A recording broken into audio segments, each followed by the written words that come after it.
Pernikahan pada pandangan pertama, Zachary dan Serenity. Bab 451. Tidak lama kemudian, pintu ruang gawat darurat terbuka, dan Sonny didorong keluar. Nak, Serenity dan Zachary segera melangkah maju. Ia bertanya dengan cemas kepada dokter, "Dokter, bagaimana keadaan keponakan saya?" Jaringan lunak di wajah anak itu terluka, dan satu sisi pahanya memar. Apakah dia ditendang? Ada jejak kaki di pakaiannya. Selain itu, tidak ada cedera lain. Dia tidak sadarkan diri karena syok. Perawat itu mengompres wajah Sonny dengan es. Siapa yang begitu kejam hingga melakukan hal seperti itu kepada bayi kecil? Para dokter merasa sedih atas apa yang terjadi pada Sonny. Bayi mungil nan lucu itu dipukuli hingga kedua sisi wajahnya lebam-lebam. Hal ini menunjukkan betapa kejamnya pelaku, hingga berlaku kasar kepada anak kecil. Pelaku kekerasan itu hanya sakit mental. Sepupunya, dokter itu terdiam dan berpikir. Dendam macam apa yang dimiliki seseorang, yang tega memukuli sepupunya sendiri dengan cara yang brutal. Saya mengambil foto-foto luka anak itu sebelumnya. Anda dapat menyimpannya sebagai bukti untuk polisi. Dengan begitu, Anda dapat menuntut pelakunya. Serenity segera mengucapkan terima kasih kepada dokter tersebut, dan mengeluarkan ponselnya untuk menambahkan detail kontak dokter tersebut. Setelah dokter mengirimkan foto-foto tersebut, ia segera meneruskannya ke Liberty. Cedera anak itu tidak terlalu serius, tetapi dia mengalami trauma serius, jadi Anda harus menghabiskan lebih banyak waktu bersamanya. Dia masih muda, jadi dia akan perlahan melupakan trauma ini selama ada seseorang yang menemaninya. Serenity mengangguk berulang kali. Terima kasih dokter. Zachary mengucapkan terima kasih kepada dokter lagi. Terima kasih kembali. Setelah dokter pergi, pasangan itu mengikuti para perawat ke bangsal. Sonny digendong ke tempat tidur, dan salah seorang perawat berkata, dia akan segera bangun dan saat dia bangun, cobalah untuk menghiburnya karena dia pingsan karena syok. Wajahnya masih bengkak, jadi Anda harus terus mengompres wajahnya dengan es selama 24 jam ke depan. Setelah itu, Anda bisa mengompresnya dengan air hangat. Oke, terima kasih. Serenity mengucapkan terima kasih yang sebesar-besarnya kepada perawat. Dia duduk di tempat tidur dan mengambil alih tugas perawat untuk mengompres wajah Sonny dengan es. Setelah beberapa menit, Sonny terbangun. Sonny ingin menangis saat membuka mata, tetapi setelah melihat Serenity, ia menahan air matanya. Ia lalu merangkak ke arah Serenity dan memeluknya. Sonny, jangan takut, Bibi Seren ada di sini. Serenity memeluknya dengan satu tangan dan memegang bungkusan es dengan tangan lainnya sambil membujuknya dengan lembut. Sonny, biar aku oleskan ini ke wajahmu supaya kamu cepat sembuh. Tangan mungil Sonny mencengkeram baju Serenity. Setelah Serenity membujuknya, akhirnya Sonny mau mengangkat wajahnya agar Serenity bisa mengompresnya dengan es. Zach, tenanglah. Kalum dan yang lainnya datang. Bagaimana kabar Sonny? Tanya Kalum dengan khawatir. Jaringan lunak di wajahnya rusak. Dokter bilang pakai es batu dulu, baru kompres air panas setelah 24 jam. Salah satu sisi pahanya juga memar akibat tendangan tersebut. Dia pingsan karena syok. Cedera fisik bisa sembuh dengan mudah. Bab 452. Di sisi lain, trauma mental Sonny membutuhkan waktu lama untuk disembuhkan. Bagaimana kabar bajingan kecil itu? Tanya Zachary dengan suara rendah. Saya tidak memukulnya. Sebaliknya, saya memaksa ayahnya untuk menamparkan wajahnya hingga sudut mulutnya berdarah. Kami juga mengacak-acak rumah mereka, lalu mereka mengancam akan menelepon polisi. Saya menyuruh mereka untuk menelepon polisi karena jika terjadi sesuatu pada Sonny, polisi bisa menangkap bajingan kecil itu. Begitu mereka mendengarnya, mereka tidak berani bersuara. Kalum melihat Matthew masih anak-anak, jadi jika dia memukul Matthew, maka Repton akan menuntutnya. Itu bukan yang mereka inginkan. Untungnya, saudara York lebih banyak jumlahnya daripada Repton. Demi melindungi dirinya sendiri, George dengan kejam memberi pelajaran kepada putra sulungnya dan menamparkan Matthew hingga wajah pelaku kecil itu memerah dan bengkak dengan mulut berdarah. George tidak kenal ampun saat memukul putranya. Ia bahkan memukulnya dengan ikat pinggang. Dia menyalahkan Matthew karena telah menyebabkan kerugian besar padanya, karena Matthew tertangkap oleh Serenity dan York bersaudara saat memukul Sonny. Itulah sebabnya York bersaudara merusak rumah mereka. George takut terjadi sesuatu pada Sonny. Ia tidak menyangka hal seperti itu akan terjadi dan tidak tahu bagaimana menjelaskannya kepada mertuanya. Karena itu, dalam kemarahannya, George memukuli Matthew dengan kejam. Orang tua George menangis bahwa Matthew masih anak-anak, dan bahwa saudara-saudara York tidak berperasaan, tega menyuruh George memukul putranya sendiri. Callum membalas, "Bukankah Sonny juga anak kecil? Sonny masih sangat muda, tapi dia menyiksa Sonny seperti itu." Orang tua George terdiam. Ketika saudara mereka sendiri melakukan kesalahan, keluarga Repton membela Matthew dengan mengatakan bahwa Matthew hanyalah seorang anak kecil, jadi saudara York tidak boleh bersikap kasar kepadanya. Keluarga Repton menambahkan bahwa wajar saja jika anak-anak terlibat dalam perkelahian kecil. Apakah itu perkelahian kecil? Sonny dianiaya hingga ia dirawat di rumah sakit. Zack, ketika kami menggeledah rumah mereka, kami menemukan bahwa mereka memasang kamera pengawas. Saya menonton rekamannya dan menemukan seluruh proses pemukulan Sonny terekam. Saya mengambil hard drive sistem pengawasan mereka dan menyimpannya di mobil saya. Zachary berkata dengan suara berat. Kami juga memanggil polisi. Ketika polisi tiba, biarkan petugas lihat rekamannya. Callum setuju. Pelaku kekerasan terhadap Sonny juga masih di bawah umur, jadi polisi mungkin tidak dapat menangkap Matthew. Namun, Chelsea dan George dapat memberikan kompensasi dan meminta maaf. Mereka juga harus berjanji akan bersikap tegas terhadap Matthew. Ini juga bisa berfungsi sebagai peringatan. Tetaplah di sini. Aku akan keluar dan menelepon. Callum mengangguk. Zachary meninggalkan bangsal, berjalan ke sudut terpencil, dan memanggil Josh. Saat itu, Josh sedang mengendarai sepeda yang baru dibelinya, sambil menggigit bunga mawar dengan lembut. Begitu Josh tiba di pintu masuk Beans and Cream, ia menerima telepon dari Zachary. Berpikir bahwa temannya khawatir dengan kemajuan kencan butanya, Josh berhenti bersepeda dan menyangga kaki rampingnya di tanah untuk menopang sepeda. Dia kemudian mengeluarkan mawar dari mulutnya dan menjawab panggilan dari teman sekaligus bosnya. Josh mengira Zachary akan menanyakan kepadanya tentang bukti pengalihan properti Hank. Begitu panggilan tersambung, Josh berkata, "Zachary, aku akan memilah buktinya setelah kencan butaku. Saya akan mencetaknya dan mengirimkannya kepada Anda nanti. Aku tidak membutuhkannya sekarang, karena ini akhir pekan kan. Balai kota tutup pada akhir pekan. Anda bisa mengirimkan saya bukti itu nanti. Bisakah Anda membantu saya menyelidiki, di mana saudara perempuan dan saudara ipar Hank bekerja? Juga, tekan Walham Elektronik dan kirim pesan ke bos mereka yang mengatakan bahwa jika mereka ingin mempertahankan perusahaannya, mereka hanya perlu menyingkirkan Hank dan wanita Jessica itu. Katakanlah bahwa jika ada perusahaan yang berani mempekerjakan Hank dan selingkuhannya, mereka akan menjadi musuh York Corporation. Saya tidak peduli metode apa yang Anda gunakan, suruh saudara perempuan dan saudara ipar Hank dipecat juga." Zachary ingin menunggu Liberty dan Hank bercerai, sebelum dia membuat Hank kehilangan segalanya. Namun, ia tak mau menunggu lebih lama lagi sejak Sonny dianiaya.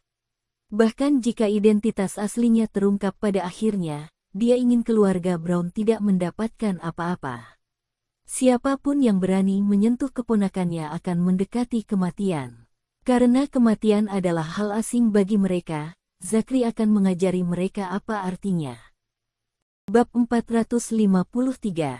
Josh menduga sesuatu yang besar pasti telah terjadi, karena Zachary berbicara sambil menggertakkan gigi dan terdengar marah. Keluarga Brown membawa Sonny, dan saat kami menemukan Sonny, dia sedang dianiaya oleh keponakan Hank. Sony sekarang dirawat di rumah sakit. Wajahnya bengkak, dan jaringan lunak wajahnya rusak. Dia juga mengalami syok. Josh mengumpat, apa-apaan ini? Bagaimana mungkin bajingan seperti Brown masih ada? Mereka aib bagi seluruh umat manusia. Bagaimana kabar Sony? Tanya Josh dengan khawatir. Luka fisiknya akan sembuh dalam beberapa hari, tapi trauma mentalnya akan membutuhkan waktu lama untuk pulih. Apakah kamu sudah memberi pelajaran pada iblis yang menyiksa Sony itu? Apa kamu ingin aku memanggil beberapa orang dan menghajarnya? Dia benar-benar tidak manusiawi, karena bersikap kejam pada anak kecil seperti itu. Zachary terdiam beberapa saat dan berkata, dia anak laki-laki berusia 10 tahun. Kami sudah menelepon polisi, tetapi di usianya sekarang, dia hanya akan ditegur. Orang tuanya akan diperintahkan untuk mendisiplinkannya dan memberi kami kompensasi, tetapi dia tidak akan masuk penjara. Namun ayahnya memukulinya hingga wajahnya bengkak. Membiarkan George memukul Matthew hanyalah tindakan seorang ayah yang memberi pelajaran kepada putranya, dan tidak ada hubungannya dengan mereka. Sial, bahkan anak berusia 10 tahun bisa sekejam itu. Dia pasti akan berakhir di penjara di masa depan. Zachary, jangan khawatir. Aku akan menangani ini. Aku akan meminta orang-orangku untuk bertindak sekarang, dan memastikan mereka tidak akan mendapatkan apapun. Zachary berkata dengan nada meminta maaf, kuharap ini tidak mempengaruhi suasana hatimu untuk kencan butamu. Nona Sox adalah sahabat karib Serenity. Kalau kali ini aku membuat kesan yang buruk, aku akan mendapat lebih banyak kesempatan untuk bertemu dengannya lagi. Kalau kita memang ditakdirkan untuk bersama, itu lebih baik. Tapi kalau tidak ada gunanya meskipun kau mengikat kita bersama. Meskipun Josh menantikan kencan buta dengan Jasmine, dia cukup berpikiran terbuka. Dia akan membiarkan alam berjalan sebagaimana mestinya. Polisi sudah datang, jadi saya akan kembali ke bangsal. Baiklah, beritahu aku jika kau membutuhkanku. Kau tahu Aku seorang ksatria berbaju besi berkilau, yang akan menghapus semua ketidakadilan di dunia ini. Zachary sedang dalam suasana hati yang buruk saat itu, tetapi ketika dia mendengar pernyataan diri Josh, dia tidak dapat menahan tawa. Bukankah itu karena kamu sangat suka bergosip? Josh menjawab, yah, itu juga benar. Lanjutkan kencan butamu. Zachary menutup telepon. Josh tidak terburu-buru memasuki kafe dan memanggil sepupunya, Julian Bucam, untuk meminta bantuan. Mereka harus terlebih dahulu mencari tahu pekerjaan dan sumber pendapatan keluarga Brown, sebelum mereka dapat menyingkirkan mereka. Dengan begitu, keluarga Brown akan kehilangan segalanya. Menekan Walham Elektronik adalah strategi internal York Corporation, jadi Josh tidak memberitahu sepupunya tentang hal itu. Julian Bucam sudah lama terbiasa dengan Josh yang meminta bantuannya dari waktu ke waktu. Itulah salah satu cara Julian bisa mengorek urusan pribadi Zachary. Itu adalah pertukaran yang cukup bagus, karena hanya sedikit yang tahu tentang urusan pribadi Zachary York. Setelah meminta bantuan Julian, Josh memberitahu bawahannya untuk mulai menekan Walham Electronics. Josh memasuki kafe dengan mawar di mulutnya, setelah dia selesai membuat pengaturan. Jasmine tiba lebih awal dari Josh dan sedang duduk di meja dekat jendela. Jadi, dia baru saja melihat Josh di luar. Ini juga berarti dia melihatnya menggigit mawar saat mengendarai sepedanya. Jasmine berpikir, apakah dia seekor anjing? Mengapa dia memegang sesuatu dengan mulutnya? Saat Josh masuk, Jasmine berdiri dan melambai padanya. Josh melihat Jasmine memberi isyarat padanya dan berpikir, sialan, aku terlambat. Dia buru-buru berjalan membawa mawar itu. Bab 454. Jasmine tidak memakai riasan atau berdandan untuk kencan tersebut. Penampilannya sama seperti biasanya. Sebenarnya, ia biasanya memakai riasan tipis, tetapi saat itu, ia tidak memakai riasan apapun. Nona Sox, saya minta maaf membuat Anda menunggu. Jasmine tersenyum. Saya tidak menunggu lama, Tuan Bucam. Silahkan duduk. Josh duduk di hadapan Jasmine dan menyerahkan bunga mawar itu kepadanya, tetapi Jasmine tidak mengambilnya. Tuan Bucam, bunga ini berasal dari mulut Anda. Dia tidak perlu berkata apa-apa lagi. Josh mengerti maksudnya dan menjawab, lain kali, aku akan membelikanmu sebuket bunga dan memegangnya dengan tanganku. Aku tidak akan menggigitnya lagi. Apakah mulutmu begitu besar, hingga kamu bisa menggigit buket bunga? Josh menjawab, tidak. Dia membuang bunga mawar yang digigitnya ke tempat sampah di bawah meja. Melihat Jasmine sudah memesan kopinya, Josh memanggil pelayan dan meminta secangkir kopi. Pelayan itu membawakan kopinya dan menunggunya. Josh tersenyum dan berkata kepada pelayan itu, saya sedang kencan buta. Pelayan itu tersipu dan ingin mengatakan sesuatu, tetapi dia ingat apa yang dikatakan bosnya dan berkata dengan malu-malu. Saya tidak bermaksud apa-apa. Dia hanya ingin memastikan apakah pria ini adalah Josh Bucam. Pelayan itu segera pergi. Josh menyentuh wajahnya. Sungguh berat rasanya orang tuaku memberiku wajah setampan itu. Jasmine tertawa. Kau memang sangat tampan, mungkin salah satu pria paling tampan yang pernah kulihat. Siapa lagi yang lebih tampan dariku? Rekanmu, Zachary. Josh tiba-tiba berkata dengan getir. Jangan bandingkan aku dengannya. Itu hanya akan menurunkan harga diriku. Nona Sox, Anda tidak punya perasaan padanya kan? Jasmine hampir memuntahkan kopinya. Dia batuk beberapa kali dan buru-buru berkata, Tuan Bucam, saya tidak punya perasaan apapun terhadap kolega Anda. Dia suami sahabat saya, jadi dia tidak boleh didekati. Lagi pula, wajah dingin kolega Anda bukanlah tipe saya. Dia tidak sesabar Serenity untuk bisa akrab dengan Zachary. Selain itu, bahkan Serenity mengatakan bahwa Zachary terkadang terlalu dingin. Nona Sox, saya hanya bertanya karena rekan saya terlihat seperti dewa Yunani. Banyak sekali gadis yang tergila-gila padanya. Jika dia tidak dingin, pasti banyak penggemarnya yang akan menempel padanya seperti permen karet. Jasmine tidak banyak bertanya tentang Zachary. Wajar saja jika pria setampan Zachary memiliki banyak wanita yang mengaguminya. Jasmine tahu bahwa Zachary mulai bersikap hangat pada Serenity, dan memperlakukan Serenity dengan lebih baik. Karena itu, dia sama sekali tidak khawatir bahwa wanita lain akan merebut Zachary dari Serenity. Tuan Bucam, apakah Anda pernah menjalin hubungan? Tidak, aku semurni selembar kertas kosong. Josh berkata jujur. Dia tidak pernah menjalin hubungan formal dan hanya menyukai seorang gadis di kelasnya saat dia masih muda. Itu lebih dari 1 dekade yang lalu, jadi tidak perlu disebutkan. Dia bahkan tidak ingat seperti apa rupa gadis itu sekarang. Saya dengar dari kolega Anda, bahwa Anda sangat sibuk dengan pekerjaan.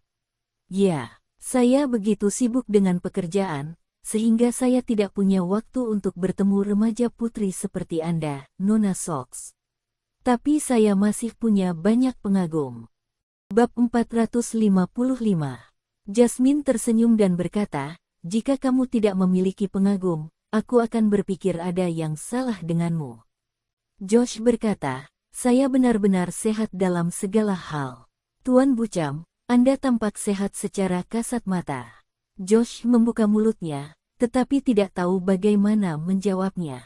Dia tidak mungkin mengatakan, bahwa dia bisa mencobanya untuk melihat apakah dia sehat bukan. Tidak pantas menggoda seseorang seperti ini pada kencan buta, jadi Josh memutuskan untuk tutup mulut. Josh yang biasanya pandai bicara, tiba-tiba terdiam saat bersama Jasmine. Dia berpikir, wanita yang membuat namanya terkenal karena pingsan di sebuah pesta ini, benar-benar hebat. Nenek May, Nyonya Len, dan Liberty bergegas ke rumah sakit segera, setelah mereka mendengar apa yang terjadi. Polisi selesai mencatat pertanyaan-pertanyaan itu dan pergi. Chelsea, George, dan Matthew dipanggil ke kantor polisi. Saat itulah Chelsea mengetahui bahwa putra sulungnya telah menyebabkan masalah besar. Chelsea tidak berani memberitahu adiknya, tetapi diam-diam memberitahu orang tuanya.